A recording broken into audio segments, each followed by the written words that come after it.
and timely judgment from the High Court of Orissa. The judgment is about compensation for illegal and unlawful demolition of property. It is also about the due process of law and the responsibility that the executive holds in our society.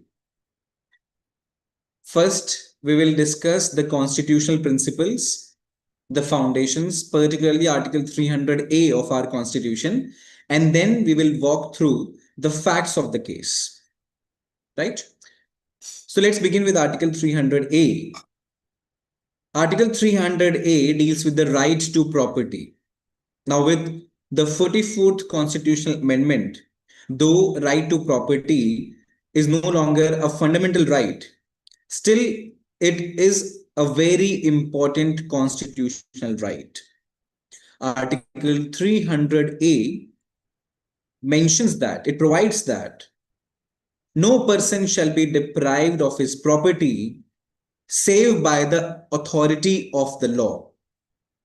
Now, it means that state cannot take away your property. State cannot destroy any property arbitrarily. There has to be a law. There has to be the demolition, the action of the state that affects the property. It must be grounded in some law. Then the state has to follow a proper procedure, and the action of the state, action of the authority, has to satisfy the principle of proportionality, non-arbitrariness, and the rule of law principles must be upheld. Right?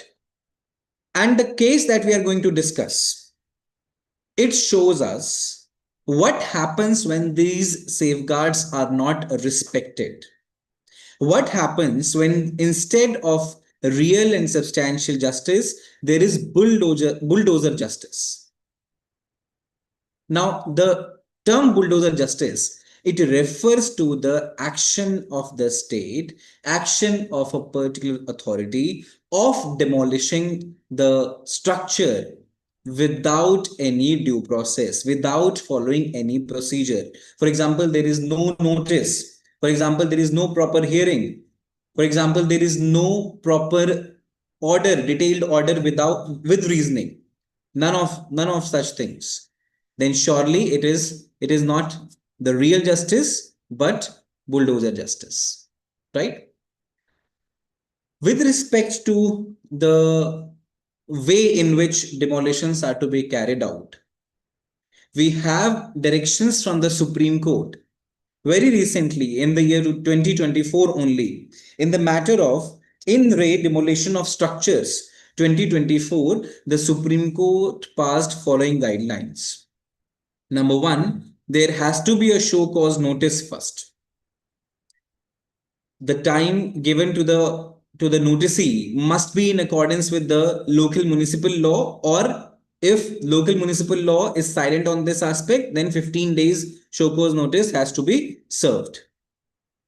Then in this notice, it should be clearly mentioned about the nature of the property, the nature of violations, what violations are there concerning that property, the date and time at which hearing shall be conducted, also the name of the authority who is designated to conduct such hearing.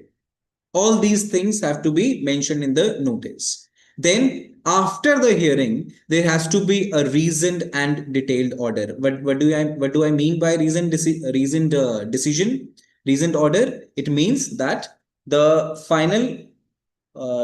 final take is backed by proper logical legal reasoning. Right? Even if it is decided that the structure has to be removed, it has to be demolished, then 15 days time period has to be given to the noticee. Despite the fact the statute, whether it gives the right to appeal or not, that is out of question. These 15 days have to be given.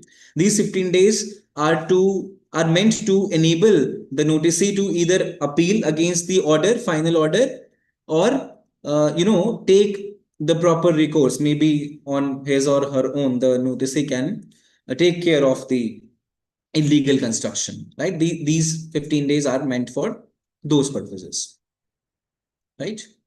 Now, let's come to the case that we are going to discuss, the recent one from the Orissa High Court. You can note down the title first: Kumarpur Sasan Juba Gosti Kendra versus State of Odisha. Now, the structure in question was a community center in a village. That community center was there since 1985, and it was continuously used by the villagers for various purposes, for various welfare activities. Right?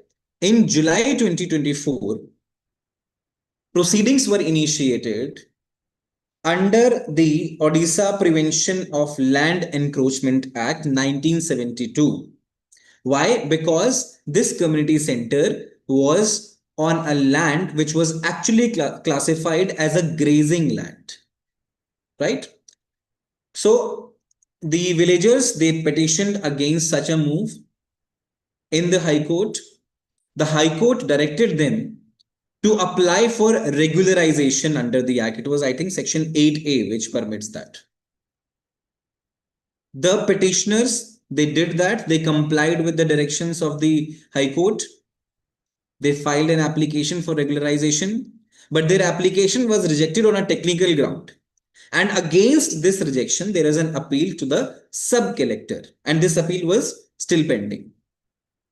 Also, there were two interim orders from the High Court asking the authorities, or rather, asking them to refrain from demolishing the structure till the time everything is decided. But in December 2024, the structure was demolished by the orders of Tahasildar. Right? The court, after referring to the directions that I just explained to you, found that such an act was completely illegal and unlawful. It bypasses the directions, it bypasses the interim orders, it bypasses the entire legal system in a way, right? And there are some very beautiful observations from the High Court. Few I will quote and one I will show you. The first one is, what is at stake here is not the legality of one demolition, but isn't not preceded, right? Whatever has to be done, it has to be done only after following the due process, right? Then let me show you the perhaps the most beautiful part of the judgment. One line that I want to share with you. See, it is not the structure alone that is demolished. It is the dignity of law-abiding citizens who sought protection not through confrontation but through courts. Right? A very, very powerful line, very powerful words. So the court declared the demolition to be illegal. Then it was directed that the state must compensate. The compensation which was decided, which was there, it was 10 lakhs. And out of these 10 lakhs, the Tahasildar was directed to pay 2 lakhs. And there was a specific direction that these 2 lakhs are to be taken out of Tahasildars salary. Right? Now, this is one of those judgments which actually show that judiciary acts as the guardian of constitution, right? It is one of those judgments which must be read and remembered by anyone and everyone. And if you found this session insightful and informative, then hit the like button and share your thoughts in the comment section. Thank you so much for joining me, and we will be bringing more such sessions and videos on the latest judgments. This judgment was there. This was published only yesterday. So thank you again and take care.